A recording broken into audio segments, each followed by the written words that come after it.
Who's your emergency contact? Who should we notify in the case of death? Welcome to the USP, where I've spent the last 2+ decades of my life. I'm in Atwater, and I'm just taking you with me through the course of my time. And I've taken you through a few different prisons already. But in Atwater, I stayed there for 7 years, from 2000, a little bit over 7 years, from 2008 till 2016. And I don't know if I'm able to keep the stories in chronological order, but they're pretty close, you know. In this particular incident, you know, there's a reason why inside there in the prison that COs don't really like having people get involved in dice games. You know, when you come up with dices, if they come across it, they take it from you. Because, you know, playing dice, I mean, almost any type of gambling, any type of adventure that you get into that is considered, you know, forbidden or that you shouldn't be doing or whatever. There's a reason behind that, because when money is involved, it incites certain passion. But there's a different degree, a different level of energy with different games. Like poker. Poker is a more mellow game, kick back or whatever. But that's not to say that there hasn't been people's head get cracked over it. But playing dice is a different type of energy. It's a fast-paced game. It's loud. It's ruckus. And there's no house. When you're shooting craps, you're on your own to make sure you know your point, to make sure you know your bet, all that. So this is in Bryson's unit. I think he was in 5B or 5A. I'm not sure. He's in one of them units over there in 5 building. But they always play dice in that block. And on this particular day, they're shooting dice. The Mexicans are shooting, the blacks are shooting. Everybody's in the TV room shooting dice, right? But they had this one DC dude. I forgot his name. He's a big old DC dude. But like I said, I have a lot of friends that are DC. And when it comes to men, real men, they know their environment. They always treat everything, conduct themselves a certain way because they know that at any given time, things can blow up. And when people have been involved in serious situation, they know they don't want to be in that situation unless it's necessary. So why cause it over dumb shit? Well, this particular DC dudes, just to give you an example of his character, like I don't know his name. And I didn't really have any direct run-ins with him. But prior to this incident, we was on the basketball court playing basketball. I had next down.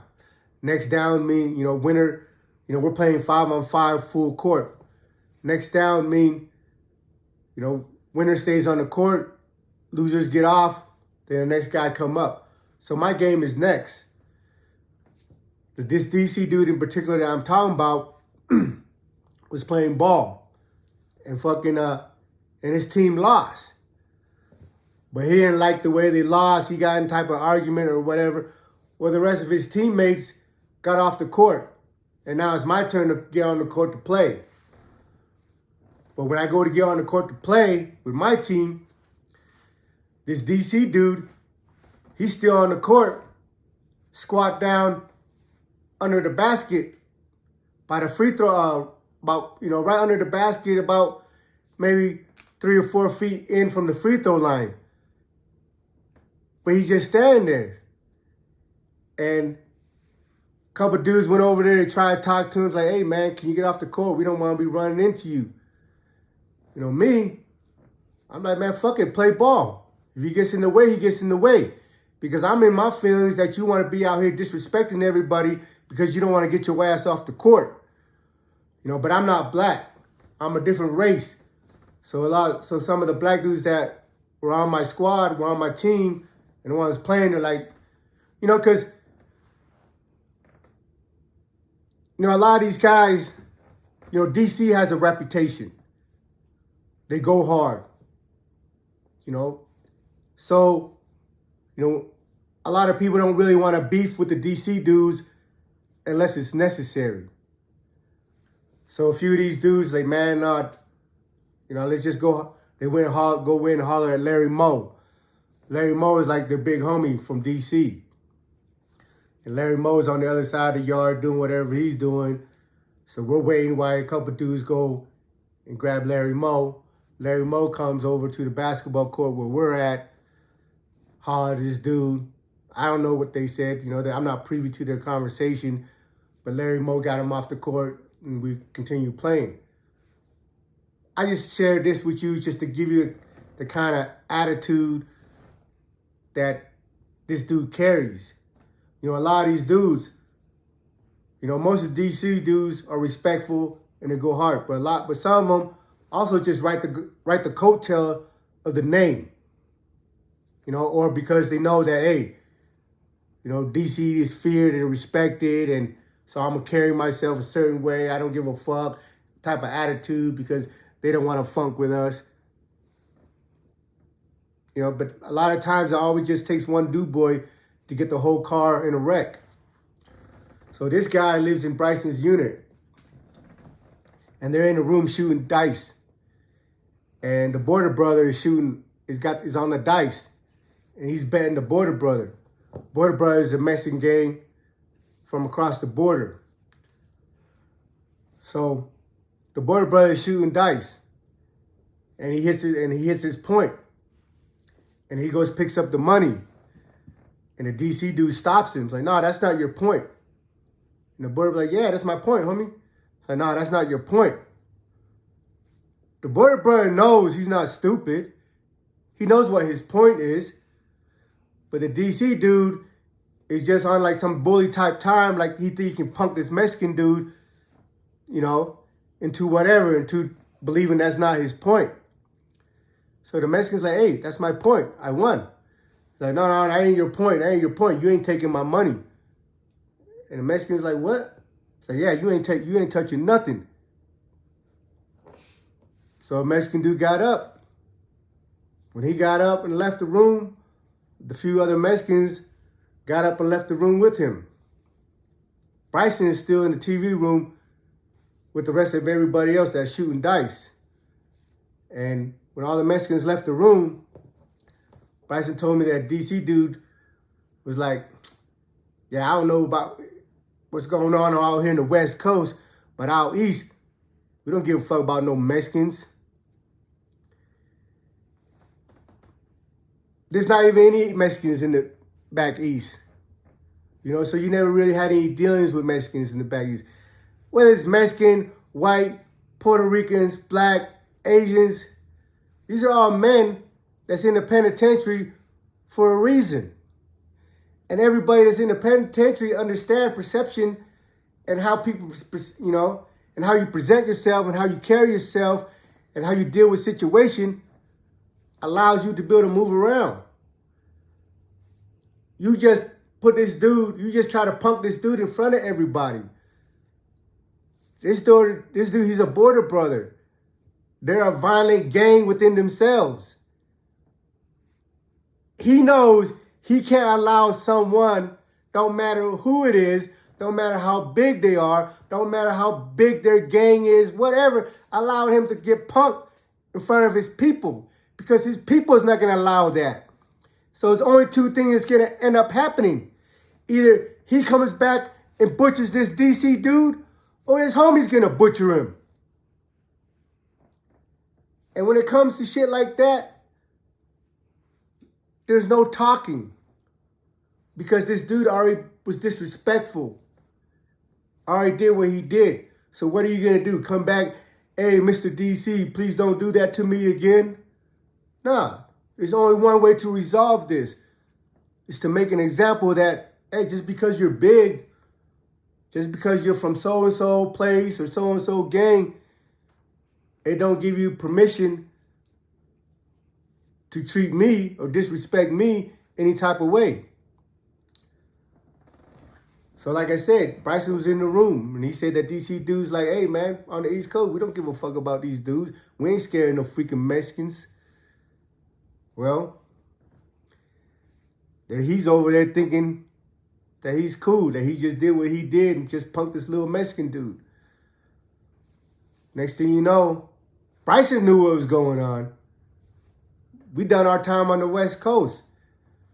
And the Mexicans go hard just like anybody else.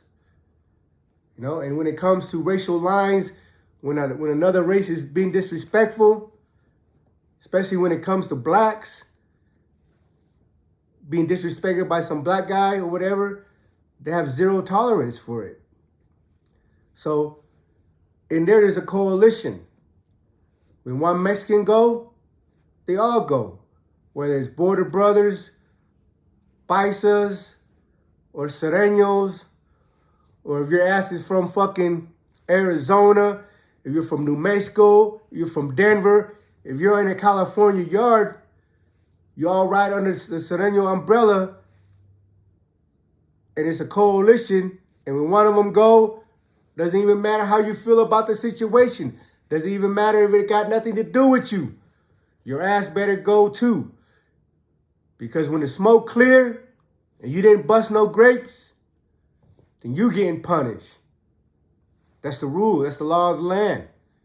And you have to respect that. Bryson exit the TV room. Because, you know, it has nothing to do with it.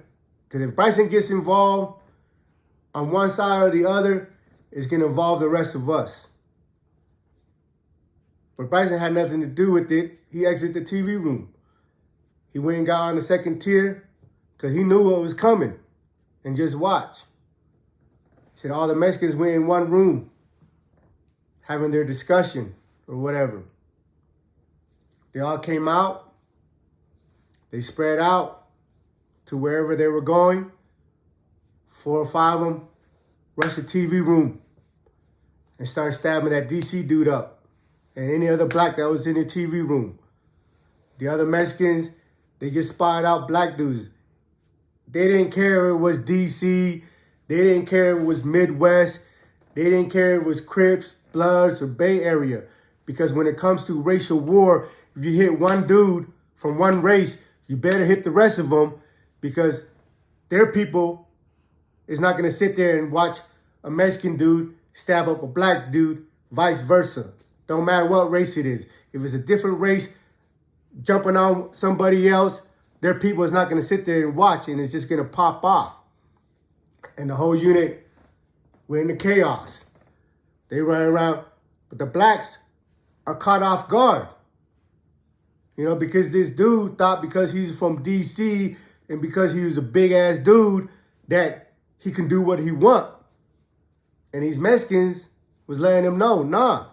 And you're getting everybody else fucked off at the same time. And a lot of blacks got fucked up during that incident. But Bryson told me one of the youngsters, he's from DC too, he used to train with Bryce. Now I tell you, Bryce, he knows how to fight. He was trained by John Sua, you know, from juvie and all that stuff. So he got hands, and Bryson's a bad motherfucker. And Bryson took a liking to this youngster from DC and been training him since the time he's been in that block. You know, they hung out together. And, you know, he was telling me that, you know, all them the Mexicans had the upper hand on the black because they caught him slipping. Because they weren't expecting it to pop off right away. They were expecting maybe there was going to be some conversation, some politics going back and forth and try to figure it out. Nah, the Mexicans came out of their room and just took off on all the blacks. And all of them was getting fucked up, except for this one young DC dude. He said the DC dude, you know, he was young, big, quick. He was piecing them up, you know. But they locked down the unit. They locked down the compound. We were locked down for a few weeks until they sorted everything else out.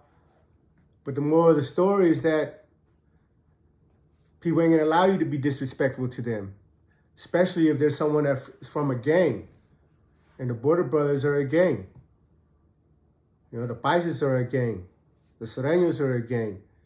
And all of them together right under the Mexican flag.